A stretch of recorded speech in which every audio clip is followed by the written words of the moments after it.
बच्चा बहुत मेहनत कर रहा है, उसके बाद सुसाइड केस आ रहे हैं सामने। वो जब से पैदा हुई है वो उसका एटीट्यूड भी बिल्कुल ऐसे ही है जैसे वो कोई सुपरस्टार है।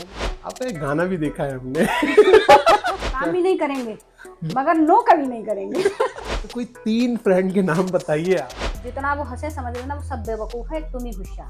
मेरी आदत रही है कि कोई चैलेंज अगर लाइफ में आता है तो मैं उससे स्वीकार बहुत ही अपने ईगो पे ले जाती हूँ। आपके घर से ही ये हिंदुस्तान महकता है। अपना भविष्य सुरक्षित कर लीजिए, मेरा देश सुरक्षित हो जाए। मैं कोई विरोध नहीं करती इंस्टाग्राम का, कोई विरोध नहीं करती रील्स की दुनिया का। मेरा रहा असंभव से आकर्षण गहरा कि चांद सितारों पर मेरा मन ललचाता है। जो आपके मन में बसे उस आंदोलन को जागृत कर सकती है। जिस प्रकार से अपने तमाम अस्तित्व को खोजती है संसार में, जिनकी मुस्कुराहट में उन्होंने अपना सारा दुख समेटा। तो बहुत बड़ी फैन है आप कुमार विश्वास की। असली नाम क्या है कुमार विश्वास? कोई दीवाना कहता है, कोई पागल समझता है। ये बात सुन रहे हो तो प्लीज ये फरमाइश मैम की पूरी कीजिए। उनको फॉलो करना यूथ का पैशन है। आप देखिए संस्कृत में पिक्चर बनती है, एडिटर नहीं मिलते ढंग। आपने 2 बार पीएचडी की है। संस्कृत विषय पूजा पाठ से संबंधित नहीं। कहीं गाइडेंस की कमी, क्या और बदलाव होना चाहिए जिससे शिक्षा में और 4 चांद लगे? घर की वो बातें भी मुझसे शेयर कर लेती थी जो शायद वो अपनी माँ को भी ना बता। 1 घंटा था वो, उसको आपने इस तरीके से मैनेज कर लिया। वहाँ पे मतलब उनके घर जाके या उन्हें अपने घर बुला के नारी सशक्तिकरण पे भी एक मुहिम चलाती है, वो क्या है? ज्यादातर उनकी माएँ काम पर जाती हैं, ज्यादातर उनके पिता बेलदारी करते हैं। प्लीज कुछ बना के भी खिला दीजिए, मैम की एक ख्वाहिश भी पूरी कर दी। इतनी भी पत्नियां इस वक्त देख रही होंगी, तो तब के अभिषेक जी में और अब के अभिषेक जी में कोई चेंज है? अब एज ए टीचर कितने साल हो गए? ये अभिषेक जी है कहाँ? हम इनसे मिलना जरूर चाहते हैं। समाज सेवा का जज्बा कहाँ से आया? कि हस्बैंड में पिता दिखता है, मुझे अपने हस्बैंड में मदर दिखती है। उसमें किसका योगदान था आपको लाने ले जाने? एज ए टीचर आपकी कहाँ से शुरुआत हुई? तो में से बाइक लेकर आते थे क्योंकि मुझको लेना हो। 52 हड्डी टूटने के बराबर एक महिला दर्द सहती है। तो बस ये शब्द छोटा हो गया। कोई भी पुरुष तभी जा करके कुछ कर सकता है। साधारण सी दिखती नारी की महिमा गाती हूँ। नारी क्या क्या कर सकती है आज तुम्हें बताऊं। वो पीड़ा कब मेरे अंदर उपजी, कब वो रास्ते से जुड़ गई। उसके बाद लाइफ को जो जीने का तरीका था वो बदल। सोशल मीडिया पर आपकी काफी कविताएं सुनी। खुश मिजाज की, आप रोते हुए जाएंगे और मुस्कुराते हुए आएंगे। दुर्गा टंडन, आज दुर्गा टंडन है तो उसके पीछे जैसे कि चंदौसी में आज सबसे बड़ी मिसाल है राज्य मंत्री गुलाबो देवी जी आज हमारे साथ है। मैं क्या कहूं, एक तो नहीं है, मतलब एक एक करके इस पे हम बात करेंगे। टीचर कहूं, समाज सेविका कहूं, कवित्री कहूं या एंकर कहूं, तो किसी परिचय की मोहताज नहीं है। डॉक्टर दुर्गा टंडन, बहुत बहुत स्वागत है आपका आज हमारे इस पॉडकास्ट में। आपने हमें समय दिया, उसके लिए बहुत बहुत धन्यवाद। तो सबसे पहले शुरुआत करेंगे, क्योंकि मैम एक टीचर हैं, तो शुरुआत यहीं से करेंगे कि टीचर बनने का विचार कैसे आया? टीचर असल में एक विचार नहीं है, एक प्रेरणा है। और टीचर बनने का विचार मुझे कभी नहीं आया। अच्छा। मेरी माताजी एक टीचर थी। मेरे घर में, मेरे परिवेश में सब लोग टीचिंग ही करते हैं। तो कभी देखा ही नहीं, टीचर घर के अंदर ही देखे। तो कोई विचार नहीं था कि टीचर बनना है, बस अच्छा लगता था और उसी को हमने फॉलो किया और टीचर बन गए। तो आपकी शुरुआत जो हुई स्टडी की वो कहाँ से हुई? आपने स्टडी कहाँ से की? स्टडी मेरी संभल से ही शुरू हुई। मेरा जन्मस्थली संभल है। अच्छा। वहीं हमारा जो प्रारंभिक शिक्षा हुई, उसके बाद क्योंकि संभल में जो शिक्षा का स्तर था वो थोड़ा सा जो सब्जेक्ट्स मैं चाह रही थी वो संभल में नहीं थे। तो फिर मुरादाबाद, बरेली, चंदौसी, विभिन्न स्थानों पर जैसे जैसे कोर्स करती गई वैसे वैसे मेरी शिक्षा पूरी होती। तो दूसरा कि अभी जैसे मैं बता रहा हूँ अभी कि मैम की जो मदर थी उनकी डेथ हो गई थी, और मेरे ख्याल से मैम ने बहुत खिदमत की उनकी, और अभी हाल ही में उनकी डेथ हुई थी 1 महीने पहले, हमने भी सबने देखा था। तो मैम उसके लिए हम सबकी संवेदनाएं आपके साथ हैं। और आपने बताया भी था कि आपकी मदर आपकी आइडियल थी और वो एक खुद टीचर थी, तो उन्होंने किस तरीके से, थोड़ा सा मदर के बारे में कुछ बताएं। ये एक ऐसा विषय है कि इस पर तो मैं शब्द ढूंढना चाहूँ ना, मुझे शब्द नहीं मिलते। शब्दकोश रिक्त हो जाते हैं। माँ सबकी बहुत प्रिय होती हैं। माँ शब्द ही ऐसा है कि उसमें सारी सृष्टि छुपी हुई है। सारे दर्द, सारी तकलीफ जहाँ समाप्त हो जाते हैं वो माँ होती है। बिल्कुल। लेकिन मैं बहुत सौभाग्यशाली हूँ कि मैं निशा टंडन की बेटी। उसका कारण ये है कि जब असमय बच्चों के पिता नहीं रहते तो महिला की भूमिका दुगनी हो जाती है। उन्होंने अपनी उस भूमिका को बखूबी निभाया। हम 3 भाई बहन हैं। हम तीनों को संस्कारित किया और बहुत ही डिसिप्लिन, अनुशासन के साथ में, इस सोच के साथ में कि मेरे बच्चे एक सोच के साथ बड़े। केवल ये नहीं कि उन्होंने हमें पाला पोसा और बड़ा कर दिया, उन्होंने हमें जीवन का उद्देश्य सिखाया, जीवन जीने की कला सिखाई, जीवन का प्रत्येक क्षण कितना महत्वपूर्ण है उस विषय पर चिंतन करने की शक्ति उन्होंने हमें प्रदान की, एक संबल प्रदान किया। उनका व्यक्तित्व मैं इसीलिए कहती हूँ कि वो मेरे आदर्श थी, क्योंकि वो एक साधारण दिखने वाली नारी थी, साधारण सी दिखने वाली टीचर थी, पर मेरे जीवन में जिस तरह से मैंने उनको संघर्ष करते हुए देखा, ये समझिए कई बार परिस्थितियां ऐसी हो गई थी सुहेल जी कि घर में कुछ नहीं है लेकिन बाहर वो सेठानी जी, हमारे पास कपड़ों की व्यवस्था है या नहीं, लेकिन बच्चे जा रहे हैं तो घर से बाहर कोई ये नहीं कह सकता कि हम पर केवल 2 जोड़ी कपड़े। उन व्यवस्थाओं में भी उन्होंने हमें उसी प्रकार से पाला जैसे कोई राजमहल में राजकुमारियों को पालते हैं, और बेहद ही डिसिप्लिन के साथ में समाज से जोड़ते हुए और समाज की सच्चाई को हमसे अवगत कराते हुए उन्होंने हमें जीना सिखाया। तो दुर्गा टंडन आज दुर्गा टंडन है तो उसके पीछे माँ का बहुत बड़ा हाथ, बहुत बड़ा, सब कुछ उन्हीं का हाथ है, उन्हीं का आशीर्वाद है। मेरी हर सांस, हर सोच और हर उपलब्धि की अगर मैं किसी को श्रेय देना चाहूँ तो मैं श्रीमती निशा टंडन को ही देना चाहूँगी कि उन्होंने, कोई लोग होते हैं ना कि वो कुछ इस तरीके का मैजिक क्रिएट कर देते हैं कि उनके आसपास कठिनाइयां भी कठिनाइयां महसूस नहीं होती। वो इस तरीके के वार्तालाप में अपने रखते हैं कि आप कोई सी भी समस्या उनके साथ डिस्कस करो, ऐसा लगता है कोई समस्या ही नहीं है, समस्या ही अरे नहीं हम है। तो बेफालतू में परेशान हो रहे हैं। तो आप जीवन के किसी भी क्षेत्र पे उनसे बात कर लीजिए, बहुत हंसमुख मिजाज, इतनी खुश मिजाज कि आप रोते हुए जाएंगे और मुस्कुराते हुए आएंगे। माँ तो माँ होती है। माँ तो माँ। चलिए हम दुआ करेंगे वो जहाँ भी रहे बहुत खुश रहे। तो हम आगे चलते हैं। मैंने सोशल मीडिया पर आपकी काफी कविताएं सुनी है। अब हम आते हैं कवित्री वाले पार्ट में। थोड़ा इमोशनल हो गया लेकिन अब थोड़ा चूंकि एक कवित्रिया है तो मैं पूछना चाहूंगा ये आपका सफर कैसे शुरू हुआ? ये भी थोड़ा सा मेरे लिए प्रश्न थोड़ा असहज हो जाती हूँ क्योंकि मुझे खुद नहीं पता कि ये सफर कब शुरू हुआ। अच्छा। मैं जब हाई स्कूल में पढ़ती थी मेरे पिताजी का देहांत हो गया। अच्छा। उसके बाद लाइफ को जो जीने का तरीका था वो बदल गया। अच्छा। सोचने का तरीका बदल गया। तब जैसे परेशानियां आती थी जीवन में, हम कभी देखते थे अपने पेरेंट्स को, अपनी माँ को, अपने भाई को स्ट्रगल करते हुए, तो पीड़ा भी होती थी। और हम बचपन में पढ़ते भी थे, हाई स्कूल में थे कि वियोगी होगा पहला कवि, आहा से उपजा होगा हर गान, आंखों से उमड़ कर चुपचाप बनी होगी कविता अनजान। मुझे लगता है कि चाहे वो कालिदास हो, चाहे वो वाल्मीकि हो, चाहे वो कविता का पहला श्लोक हो, चाहे वो किसी भी प्रकार की विधा में लिखी हुई कोई भी भावना हो, वो सब पीड़ा से उपजती है। तो वो पीड़ा कब मेरे अंदर उपजी, कब वो राष्ट्र से जुड़ गई, मुझे नहीं पता। तो आपने काफी सारी कविताएं भी लिखी होंगी फिर?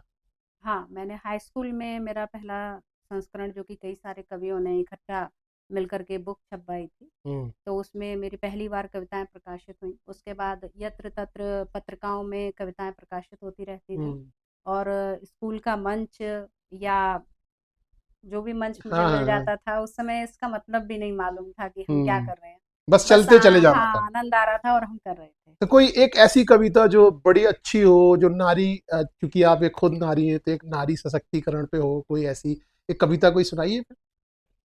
मैं कविता बहुत मन से इस चीज को गाती हूँ। मैं उन सारी महिलाओं को अप्रिशिएट करती हूँ अपने जीवन में जिनका महत्व समाज कहीं ना कहीं भूल जाता है, जो प्रतिष्ठित हो गई, निखर गई, किसी क्षेत्र में जानी जाती हैं, उनके योगदान को तो समाज देखता है। बिल्कुल। लेकिन कुछ घर पर खाना बना रही हैं, कुछ खेतों में धान काट रही हैं, कुछ अपने पतियों के लिए भोजन तैयार कर रही हैं। उनके योगदान को कहीं ना कहीं थोड़ा कम पॉइंट्स मिलते हैं। ठीक है। वो मुझे पीड़ा देता है। तो उसी से पीड़ा होकर के आपने ये हाँ, लिखी है एक कोई कविता? कविता है मेरी कि मैं साधारण सी दिखती नारी की महिमा गाती हूँ, नारी क्या क्या कर सकती है आज तुम्हें बतलाती हूँ। वाह। पीड़ा का अनुवाद बनी समझौतों की लाचारी है, एक नहीं दो दो मात्राएं नर से भारी नारी है। वाह। श्रम से आंगन सींच रही जो फूलों की वह क्यारी है, प्रश्न यही है फिर क्यों वो अबला और बेचारी है। आज भी वो प्रश्न चिन्हों के घेरे में, शासन के गलियारों में आप उनको देख सकते हैं, तमाम वायुयान को उड़ाते हुए आप देख सकते हैं, पनडुब्बियां चलाते हुए आप उनको तमाम क्षेत्रों में देखते हैं जहां उनको मौका मिला उन्होंने अपनी चमक को धधकाया है, लहराया है अपना परचम। लेकिन मैं उन लोगों को भी समर्पित रहती हूँ कि कोई भी पुरुष तभी जा करके कुछ कर सकता है जब उसके पीछे उसके घर में उसकी माँ, बहन या पत्नी का सहयोग। जी। मेरे हिसाब से नारी पैदा ही सशक्त होती है, उसके सशक्तिकरण की कोई आवश्यकता है नहीं, तो ये बस वो अपनी शक्ति पहचान ले। तो बस ये शब्द छोटा हो गया। हाँ, मुझे लगता है कि उसको अपनी शक्ति पहचानने की जरूरत है। 52 हड्डी टूटने के बराबर एक महिला दर्द सहती है तब एक पुत्र या पुत्री का जन्म होता है। बिल्कुल बिल्कुल। वो इतनी सहनशील है, उसके पास अपना इतिहास है, उसके पास अपनी कहानी है, बस वो उसे भूल जाती है। उसे पहचानने की जरूरत, उसे जगाने की जरूरत। जैसे कि चंदौसी में आज सबसे बड़ी मिसाल है राज्य मंत्री गुलाबो देवी जी, बिल्कुल, चेयरमैन लता वार्ष्णेय जी, और एसएचओ भी शायद अभी इस वक्त लेडीज ही है कोई, और चौथी हमारे सामने बैठी है डॉक्टर दुर्गा टंडन है। तो ये तो थी ये बात। तो एज ए टीचर आपकी कहाँ से शुरुआत हुई थी? सबसे पहले मैंने प्राइवेट सेक्टर से शुरू किया था, क्योंकि मैं स्ट्रगल कर रही थी, पढ़ भी रही थी और तैयारी कर रही थी गवर्नमेंट सेक्टर के लिए। तो चंदौसी में आरआरके स्कूल से मेरी स्टार्टिंग हुई। आरआरके स्कूल से, ओके। तो फिर जब आपका प्राइवेट सेक्टर में आप जॉब करती थी, उसके बाद में फिर कैसे आप सरकारी महकमे में आई? क्या मतलब कैसे वो 2009 में पुनः एंट्रेंस हमने दिया और उसमें सिलेक्शन हुआ। फिर हमारी ज्वाइनिंग एक अत्यंत ही मतलब भूड़ इलाके में जिसको बोलते हैं वहाँ हुई और हमने ज्वाइन किया। पहली बार इतना डीपली गांव को देखा, जाना, समझा। तो पवासा ब्लॉक में मेरी सबसे पहली पोस्टिंग। तो फिर आप रोज डेली अप डाउन करती थी? यहाँ से डेली बाइक, लगभग हमारा। तो उसमें किसका योगदान था आपको लाने ले जाने?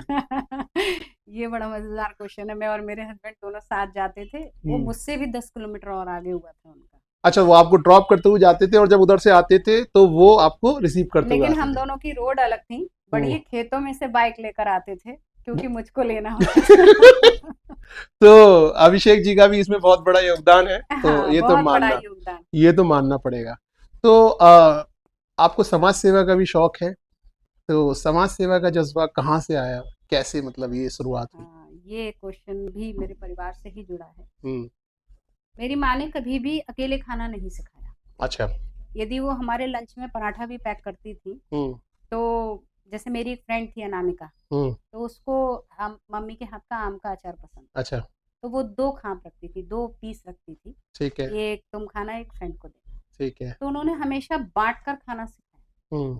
चाहे हम बहुत ज्यादा उस समय इकोनॉमिकली स्ट्रगल कर रहे थे, बट उन्होंने कभी भी ये नहीं कहा कि नहीं तुम अकेले खा लो, आप बांट के खाइए। तो वो चीज मेरे अंदर हो गई कि अगर आपके पास कुछ है तो आप समाज में अपनी सार्थक भूमिका निभाइए। आपके जीवन का अर्थ ही वहां जाकर के बनता है जहां आप सकारात्मक रूप से समाज को कुछ देते हैं।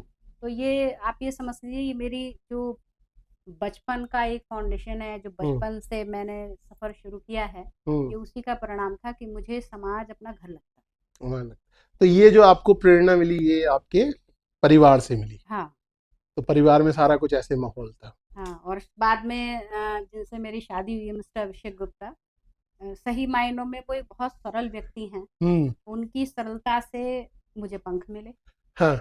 अगर मैंने रात में भी ये प्रयास किया, हम लोग जाते थे जैसे टहलने के लिए रेलवे स्टेशन की तरफ, तो हम लोग देखते थे, तो हमारी नई नई नौकरी लगी थी, कुछ करने का मन था, तो होता ये था कि एक बार हम लोग आए तो हमें कहीं से मिला कंबल इत्यादि, तो हम लेकर के आ रहे थे, तो हमने कहा हम अभिषेक इनको दे दें, तो वो चाहते तो मना कर सकते थे, लेकिन उन्होंने मेरे को और उल्टा सपोर्ट किया, दे दो दे दो।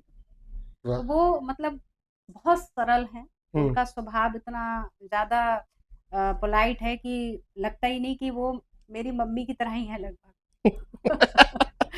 लोग कहते हैं कि हस्बैंड में पिता दिखता है, मुझे अपने हस्बैंड में मदर दिखती है। अच्छा। तो आपको एज ए टीचर कितने साल हो गए? एज ए टीचर अगर आप प्राइवेट सेक्टर और गवर्नमेंट सेक्टर से देखें तो मैं 2005 से टीचिंग में हूँ। और आपकी शादी को कितने साल हो गए? मेरी शादी भी 2005 में ही हुई है। 2005। तो तब के अभिषेक जी में और अब के अभिषेक जी में कोई चेंज है? बहुत चेंज है। बताइए। पहले जो अभिषेक जी थे वो एक अल्लड़ व्यक्ति थे, एक मासूम बालक थे। अच्छा। अब वो एक सीरियस व्यक्ति हैं। और मुझे तो औरों की पता नहीं, वो मुझे बहुत संभालते हैं। ओ, तो आप ही को संभाले यही बेहतर है। तो शादी के बाद आपके जीवन में क्या बदलाव आया? शादी के बाद मेरे जीवन में बहुत ज्यादा परिवर्तन आया, क्योंकि मेरी सोच उन्मुक्त थी। मेरे क्योंकि मदर के साए में हम रहे और अपने हॉस्टल में पढ़े, तो अपने एक लाइफस्टाइल होता है हॉस्टल्स का। लेकिन शादी के बाद आप गृहस्थ हो गए, आपको घर का भी करना है, सास ससुर का करना है, बच्चों का देखना है। परिवर्तन तो बहुत सारे आए। उस समय सहन शक्ति इतनी नहीं थी, चीजें सीखने में, एडजस्ट करने में मुझे समय लगा। बट अभिषेक जी ने बहुत बढ़िया रोल निभाया। मैं ये सवाल करने ही वाला था कि अभिषेक जी का क्या रोल था। मुझे मैंने मेरा क्वेश्चन ही खत्म कर दिया कि मैं ही बोल देती हूँ पूरे पहले। नहीं, वास्तव में। हाँ, नहीं नहीं, बिल्कुल बिल्कुल बिल्कुल। उन्होंने, मैंने कहा ना कि लड़कियां मोस्टली अपने हस्बैंड में पिता ढूंढती हैं, परंतु अभिषेक उन पुरुषों में से हैं जिन्होंने माँ बन के भी दिखाया। कई बार ऐसा हुआ कि मेरी तबीयत बहुत खराब थी, क्योंकि वो उनके कोई भाई वगैरह और दूसरे नहीं है, वो घर में अकेले हैं। तो कई बार ऐसा हुआ कि हम बीमार हैं और जैसे माँ रखती है हाथ सिर पर और बैठी रहती है और ये देखती है कि भाई बच्चा मेरा ठीक है, ऐसी भूमिका भी उन्होंने कई बार। तो मैं कई बार अपने आप को बहुत लकी समझती हूँ कि मैं ऐसी माँ की बेटी हूँ, ऐसे पति की पत्नी हूँ। तो जितनी भी पत्नियां इस वक्त देख रही होंगी तो उनको लग रहा होगा कि अभिषेक जी है कहाँ, इनसे मिलना जरूर चाहते हैं और इनको अपने हस्बैंड से मिलवाएंगे, क्योंकि मैम का एक भी सवाल ऐसा नहीं है जिस सवाल में अभिषेक जी ने उनकी मदद ना की हो। है ना, ये फैक्ट है। ठीक है, हम चाहते हैं कि ऐसे ही आपका बना रहे। अभिषेक जी को घर का कोई काम नहीं आता। इवन वो चाय भी अब बनाना सीखे हैं। ये तो वो वाली बात हो गई कि ये बहुत अच्छे हैं बट ये कैसे हैं, कमी तो निकाल लिया आपने एक। कमी नहीं है, वो व्यस्त रहते हैं तो वो चीज बढ़िया करके मैनेज कर लेते हैं। मगर हाँ, अगर उनसे ये कहो कि भाई तुम आज संडे है, कुछ हमको बनाकर खिलाओ कुछ बढ़िया सा, तो वो बाजार से ले आते हैं। तो सर प्लीज कुछ बना के भी खिला दीजिए, मैम की एक ख्वाहिश भी पूरी कर दीजिए, फिर ये भी मतलब शिकायत दूर हो जाएगी। तो आप एक नारी सशक्तिकरण पे भी एक मुहिम चलाती है, वो क्या है, कैसे है, थोड़ा उसके बारे में विस्तार से बताइए। ये एक्चुअली में मैं ये करती हूँ, जैसे हम जब गांव में पढ़ाने गए, ये बहुत ही चिंतन का विषय है हम बताएं, और शहरी क्षेत्र में प्रेजेंट टाइम में मैं पढ़ा रही हूँ। तो बच्चे जब विद्यालय पढ़ने आते हैं तो हमारे से जो बच्चे संपर्क में रहते हैं वो धनाढ्य वर्ग के तो है नहीं। वो ज्यादातर उनकी माएँ काम पर जाती हैं, ज्यादातर उनके पिता बेलदारी करते हैं, मजदूरी करते हैं, खेत में काम करते हैं। हाँ। उस कंडीशन में होता क्या है कि बच्चों को उनकी पढ़ाई से जोड़ने के लिए मुझे एक चीज दिखाई दी कि आप कितनी भी कोशिश कर लीजिए, उनको उस स्तर तक नहीं पढ़ा सकते जब तक उनको घर में वो माहौल ना मिले। अच्छा। तो मुहिम समझ लीजिए या मेरा पर्सनल शौक समझ लीजिए, मैंने बस ये किया कि जो उनकी माएँ थी उन्हें पढ़ाना शुरू कर दिया। अच्छा, बच्चियों की माओ को? हाँ, ये पर्सनली, ये आउट ऑफ जॉब है।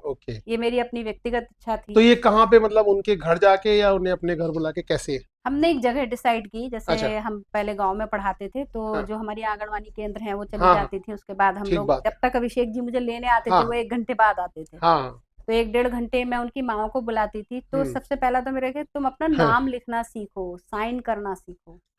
तो वो चीज मैंने शुरू की, मुझे ही लगा उससे काफी परिवर्तन आया। अच्छा। उनको स्वयं में इंटरेस्ट आया पढ़ने में, तो वो बच्चों को भी मोटिवेट करती कि अगर बच्चा आज मेरे पेट में दर्द है, मैं स्कूल नहीं जा रहा, आज बारिश हो रही है, मैं स्कूल नहीं जा रहा। तो पहले माओ को तरस आ जाता था, वो रोक लेती थी या नहीं भी, खुद भी नहीं भेजती थी, बिल्कुल बिल्कुल। बट अब वो रेगुलरली भेजती। तो जो 1 घंटा था वो, उसको आपने इस तरीके से मैनेज कर लिया। जी, बहुत बढ़िया, तालियां। और मतलब मुझे आपने, बड़ा अच्छा लगता था कि हाँ, हम लोग हंसी मजाक भी करते थे। हाँ, मुझे एक बहुत अच्छा माहौल मिल गया वहां हाँ, पर, सारे टीचर्स हम लोग बैठे हैं, मैं अकेली थी टीचर, तो हाँ, वहाँ मतलब जितनी हमारे साथ महिलाएं हैं हम्म, वो अपने घर की वो बातें भी मुझसे शेयर कर लेती थी हम्म, जो शायद वो अपनी माँ को भी ना बताती। मतलब आप दोस्त बन गए हाँ, उनकी। दोस्त, उन्होंने मुझे अपने जीवन में वो स्थान दिया, और आज भी उन लोगों के फोन आते हैं, उनको कोई परेशानी होती है मतलब व्यक्तिगत जीवन में, तो उनको लगता है कि शायद हम मैडम से पूछेंगे तो वो हल हो जाएगी। बिल्कुल बिल्कुल। जितनी मुझ में सामर्थ्य है मैं कोशिश करती हूँ, हम्म, बट मेरी भी अपनी लिमिटेशंस हैं बिल्कुल हर बिल्कुल। चीज में। नहीं, तो अभी आप टीचर हैं और पढ़ा रहे हैं आप बच्चों को, आप क्या देखते हैं कि जो है अभी वो तो है शिक्षा प्रणाली, आगे क्या और बदलाव होना चाहिए जिससे शिक्षा में और चार चांद लगे? आपका क्या प्रयास है, या आप चाहती हैं कि गवर्नमेंट ऐसा और कर दे तो हमारे जो बच्चे हैं उनको और अच्छे से शिक्षा मिल सके? ऐसा कुछ है आपका मन में विचार? हाँ, मेरा एक स्पष्ट व्यू है इस विषय में। हम्म, जो हमारी शिक्षा पद्धति है बहुत अच्छी है, बट मुझे लगता है कि बच्चों को कहीं ना कहीं कक्षा 8 के बाद से व्यावसायिक शिक्षा की ओर ले जाना चाहिए। ठीक है।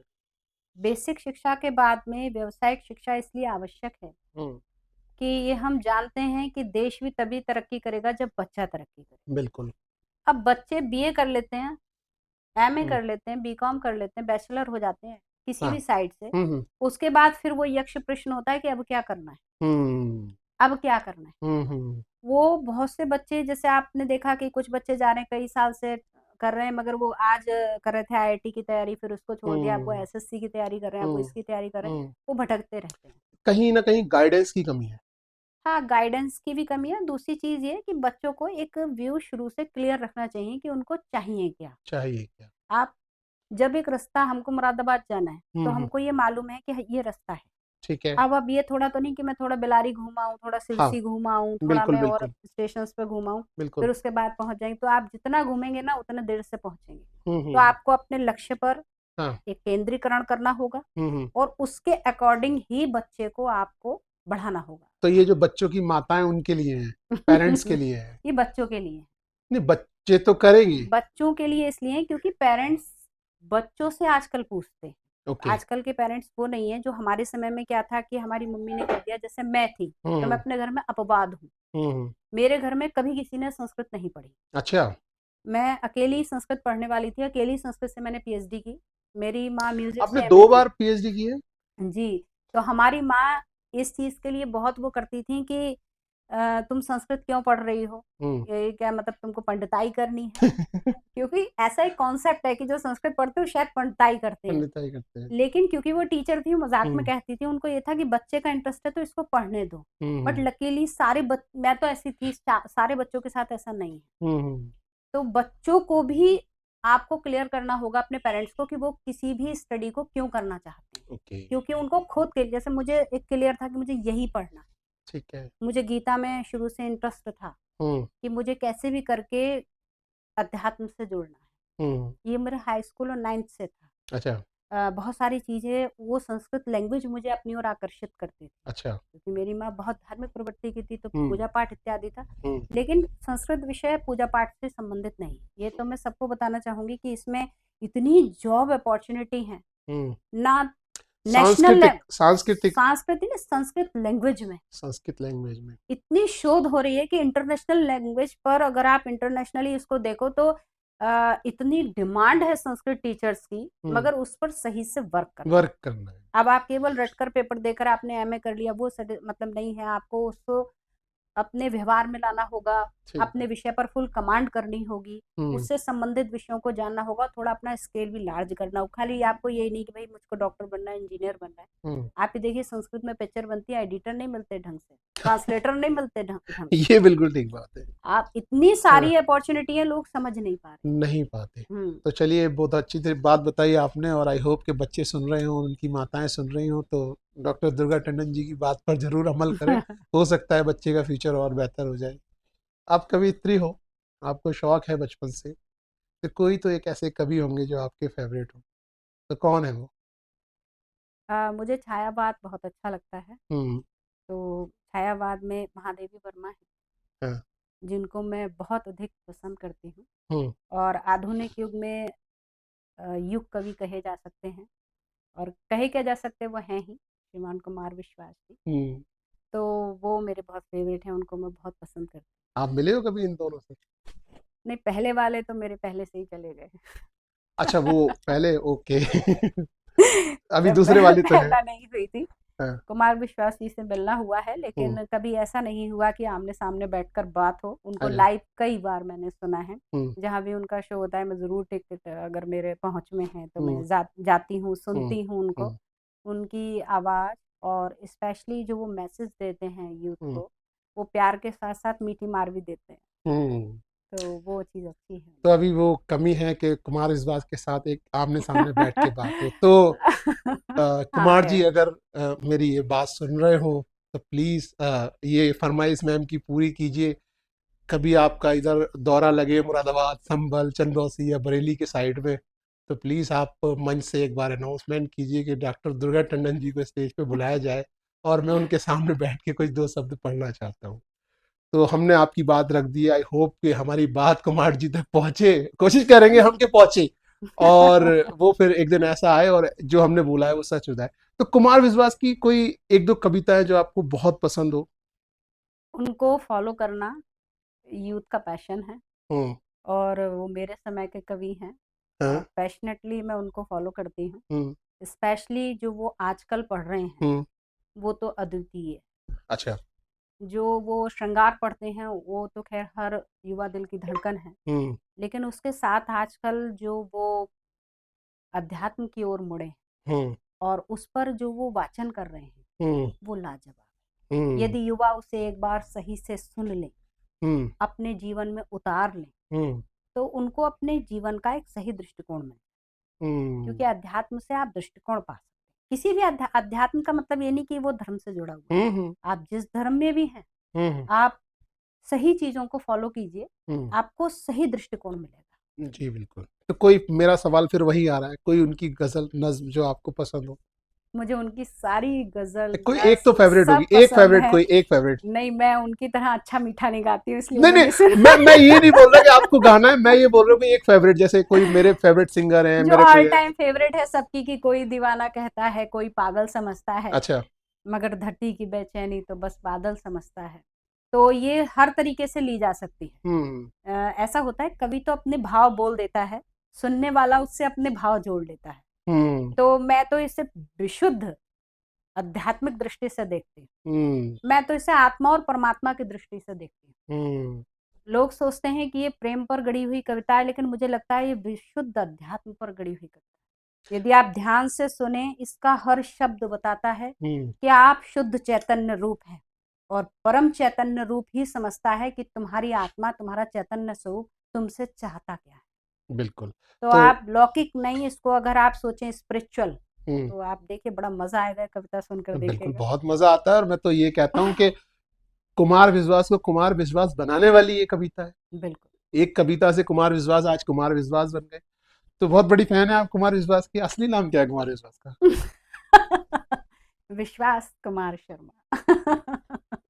मान गए वे असली, ठीक है, ट्रू फैन है। और जो दूसरे आपकी फेवरेट थे, जो अब नहीं है इस दुनिया में, उनकी कोई एक कविता आपको याद हो? वो पीर पर लिखती थी, पीर? उनका दुख, पीर पर उनका क्या बताया आपने? दुख पर लिखती थी। दुख वो पर लिखती हो? बेसिकली उनके मन में, उनके वो एक ऐसी मुस्कुराती हुई व्यक्तित्व रही हैं, हम्म। जिनकी मुस्कुराहट में उन्होंने अपना सारा दुख समेट लिया। हम्म। जिनकी कविताओं ने अगर आपको नहीं झंझोरा, तो हम्म। आप हृदयहीन व्यक्ति। अच्छा। यदि आप उनकी जो एक लाइन है कि मैं नीर भरी दुख की बदली, हम्म। कविता है उनकी, बहुत फेमस है। हम जब उसको पढ़ते थे हाई स्कूल इंटर में, तो आप ये समझिए कि हम्म। हम उस समय लिटरली रो रहे होते थे, यहाँ अच्छा। आंसू आते थे मेरे उनको पढ़ ओके। करके।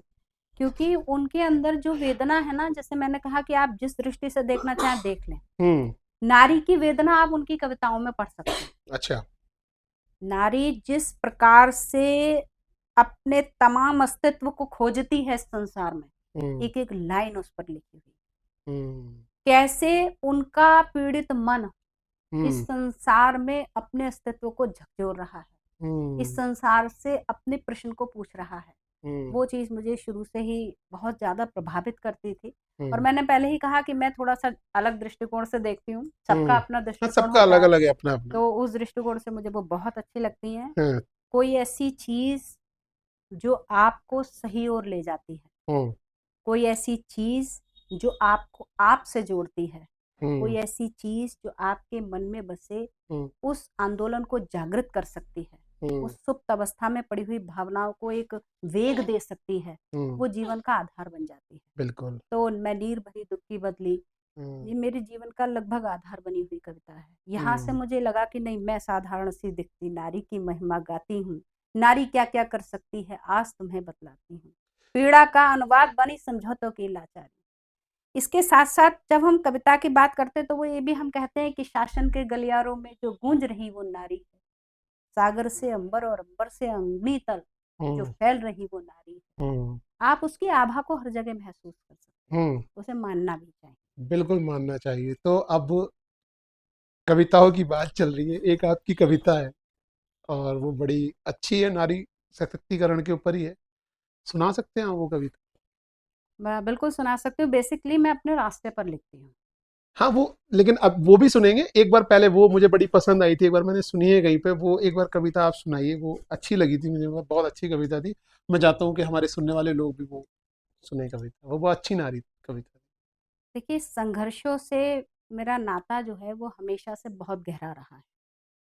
मेरा रहा संघर्षों से गहरा सा नाता है। इसी के ऊपर मैं आपको सुनाती हूँ कि मुझे नहीं आता कोरे स्वप्न सजाना। ये मेरी फेवरेट पोएम है जो मैं सबको सुनाना चाहती हूँ और मैं इसको अपना वेश मानती हूँ। ठीक है, लेकिन उसी अंदाज में, एक कवित्री के अंदाज में, कि एक मंच लगा पड़ा है और हजारों लोग बैठे हैं और आपने इधर से कही और वहां, वाह क्या बात है। क्योंकि जब वीडियो जाएगी तो हो सकता है हजारों भी देखें, लाखों भी देखें, कुछ पता नहीं है, अनलिमिटेड ऑडियंस है। तो प्लीज उसी अंदाज में। मुझे नहीं आता कोरे स्वप्न सजाना, मैं अपनी हर अभिलाषा साकार करूंगी। मुझे नहीं आता आधे में रुक जाना, निकल पड़ी हूं तो सारी बाधाएं पार करूंगी।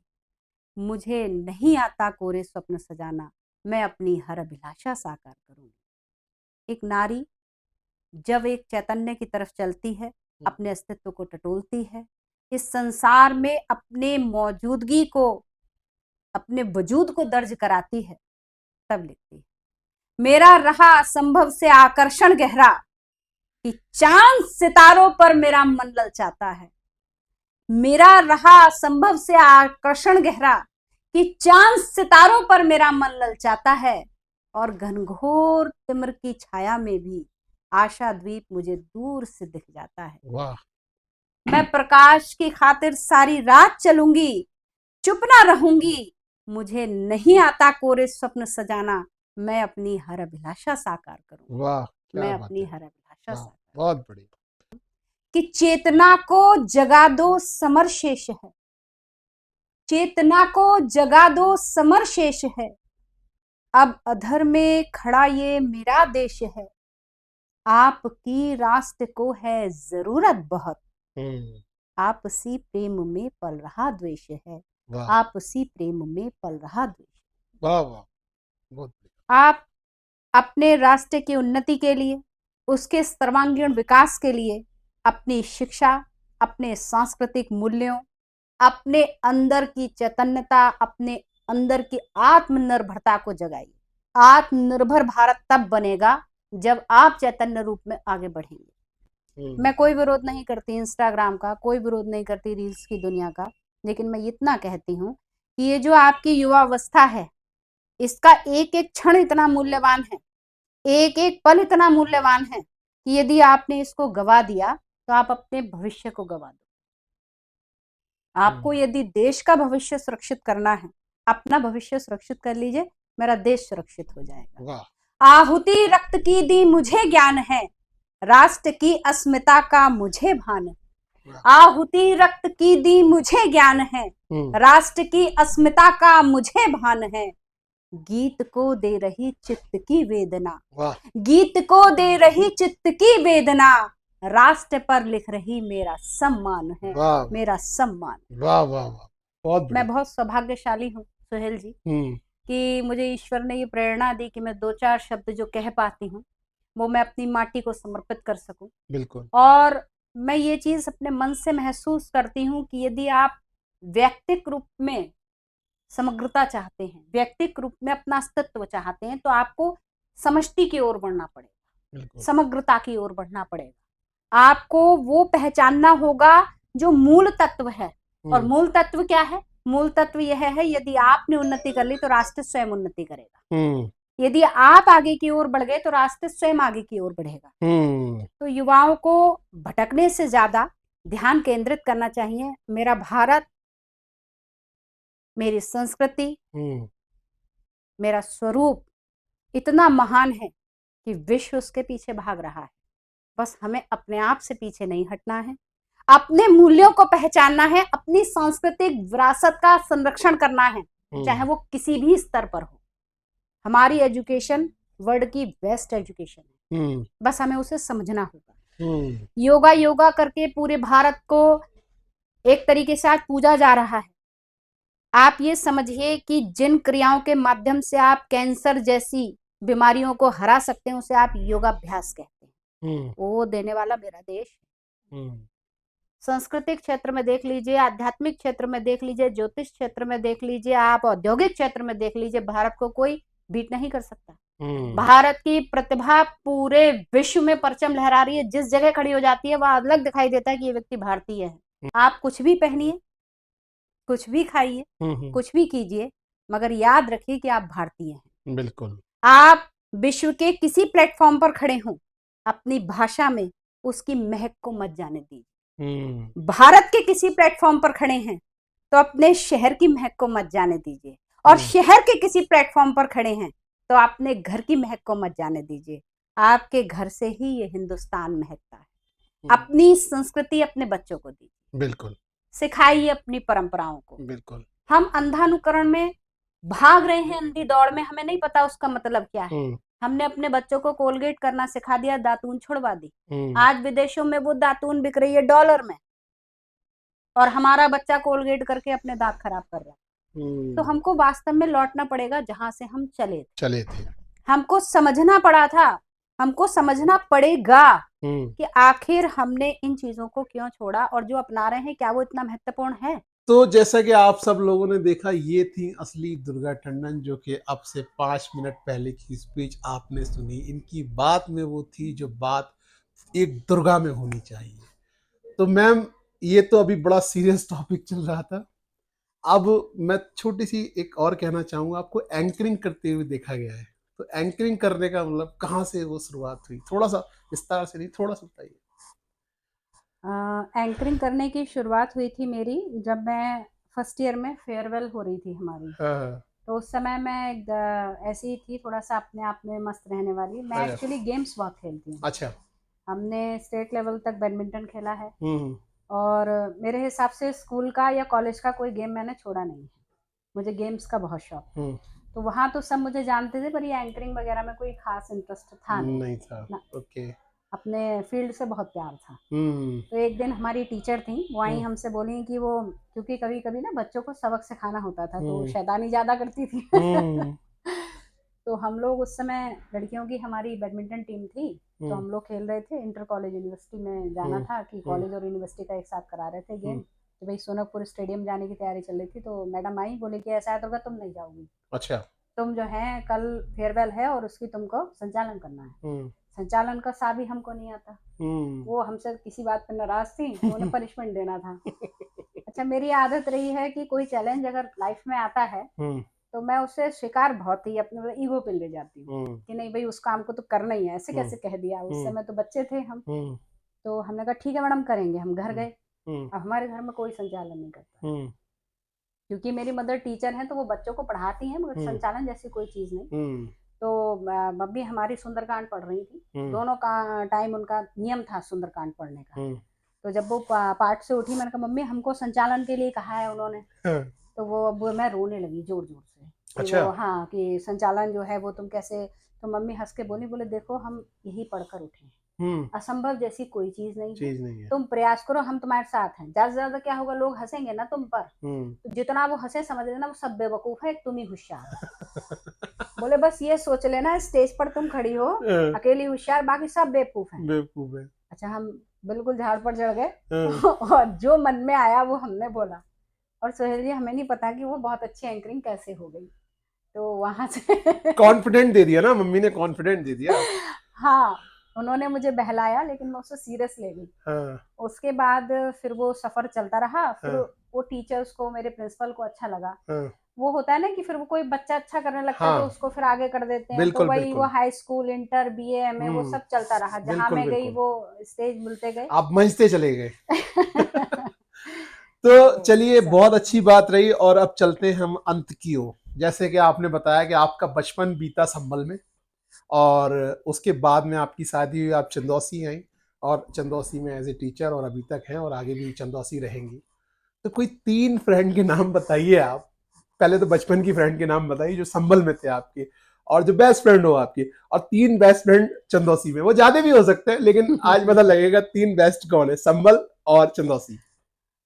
मेरी कक्षा 6 तक, असल में मेरी एक्चुअली एजुकेशन जो है वो 6 तक बेसिकली आप समझिए जो संभल में होगी। ओके। उसके बाद ये हुआ था कि थोड़ा सा मैं बरेली, अच्छा। हमारा मकान बनने लगा तो हम शिफ्ट हो गए थे। हालांकि नाम संभल चलता रहा था।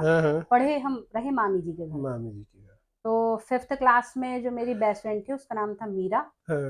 और 6 तक आते आते हमारी एक और फ्रेंड बन गई, उसका नाम था सरस्वती। अच्छा। तो हम लोग तीनों मशहूर थे कि दुर्गा, सरस्वती और मीरा।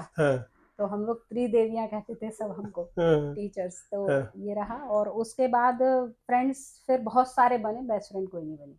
अच्छा, फ्रेंड बहुत सारी बनी, बेस्ट फ्रेंड। और चंदौसी में अभी प्रेजेंट टाइम में बहुत सारी हैं, क्या मतलब पिटाई करवाएंगे। तो अभी बात चल रही थी अभिषेक जी की। 5 खूबियां बताइए अभिषेक जी की आप। बस 5। मतलब ये देख रहे हो, बस 5? मैं कह रहा हूँ किसी को तो 5 बताना ही भारी पड़ जाता है। 5 खूबियां अभिषेक जी की, जैसे मैंने कहा, एक तो वो सरल स्वभाव है। दूसरी चीज क्या है कि वो जो मेरे अंदर एक कमी है कि जैसे विपरीत परिस्थितियां आती हैं तो मैं एग्रेसिव हो जाती हूँ। हाँ, उनको वो कूल डाउन हो जाते हैं। ठीक है। तो हम लोग समान हो जाते हैं। तो वो मैटर ठीक हो जाता है। तीसरी चीज जो उनके अंदर मुझे बहुत अच्छी लगती है कि वो झूठ नहीं बोलते। 3 मेरे से तो अभी तक का एक्सपीरियंस है ये 16-18 साल हो गए हमारी शादी। ठीक है। और बहुत सॉफ्टली बोलते हैं, चीखते चिल्लाते नहीं। 4 5वां क्या है कि अगर उनको कोई काम नहीं करना है तो वो कभी नो नहीं करेंगे। अच्छा। वो यस कर देंगे, चाहे हो या ना हो, काम ही नहीं करेंगे मगर नो कभी नहीं करेंगे। और भी बहुत लंबी फहरिस्त होगी, बहुत सारी, वो पर्सनल है। अब मैं क्या कहूँ। ठीक है, चलिए इस बात को अब यहाँ पर हम खत्म करते हैं। अब लास्ट में मैम से क्या, अरे एक बात रह गई, आपका एक गाना भी देखा है हमने। जी। तो वो गाना नन्ही सी कली, तो क्या उसके बाद में क्या एक्सपीरियंस रहा आपका? आप तो छुपे स्टार निकले। आप अभिषेक जी, हम तो इस गाने के विषय में जरूर बताना चाहूंगी। वो गाना mister Suhail Qureshi director sir की ही देन है। मेरी बिटिया 2.5-3 साल की थी और उसको बड़ा शौक चढ़ा था कि मुझे हीरोइन बनना है। उसको नहीं पता हीरोइन का मतलब क्या है, उसको एक्टिंग का बड़ा शौक है और वो जन्मजात उसके अंदर ये कला है उसको।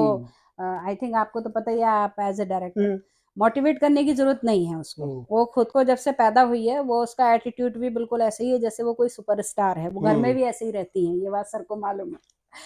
सर आए और उन्होंने हमारी बिटिया को उस गाने के मेन लीड रोल में लिया। और कोई बात नहीं, फिर उसके बाद इनके पास अपने हीरो हीरोइन उसके माता पिता के रूप में थे, लेकिन ये सारी शरारत सर की थी।